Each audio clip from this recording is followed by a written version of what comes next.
DC নিয়োগ দিতে হবে, প্রশাসন গঠন করতে হবে এবং জারিকৃত যে প্রজ্ঞাপন আছে সেটা বাতিল করতে হবে এবং আমাদের উপরে যারা হামলা চালিয়েছে প্রত্যেককে শনাক্ত করে কঠোর বিচার করতে হবে।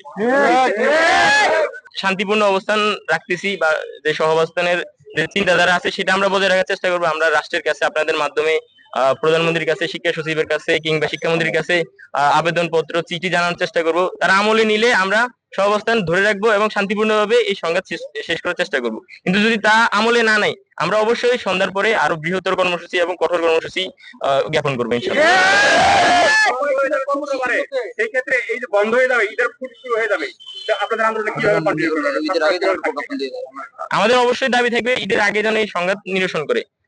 অন্যথায় হলে আমরা ঈদের পর পর্যন্ত এই আন্দোলন চালিয়ে যাবো এবং এর ভিতরে আমরা ক্যাম্পাসকে পুরোপুরি ভাবে বন্ধ করে দেবো, শাটডাউন করে দেবো, কমপ্লিট শাটডাউন।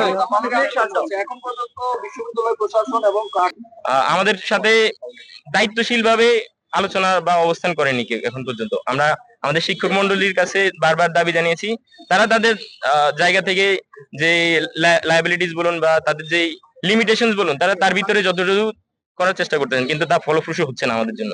আমরা চাই সরকারের ঊর্ধ্বতন কর্তৃপক্ষ যারা দায়িত্বশীল ভাবে এই সমস্যা সুন্দরভাবে নিরসন করতে পারেন তারা দ্রুতই রেসপন্স করুক। হ্যাঁ, আমাদের শিক্ষক সমাজ সেটা একটা অটোনমাস বডি, ঠিক আছে, তারা আমাদের এটার সাথে পুরোপুরি আলাদা, তারা আমাদের এই দাবির সাথে একমত পোষণ করেছেন। তাদের বিবৃতি আছে, আপনি চাইলে চেক করে নিতে পারবেন। কয়েকবারই বসেছেন, মানে এটা সমাধান মানেনি, তারা এখানে বিসি নেই আমাদের কাছে, তো আর থাকলেও তার সাথে আমাদের বসা হয়নি এখন পর্যন্ত। এটা ভুল মেসেজ দিচ্ছে আপনাদের কাছে। সাথে বসেছিল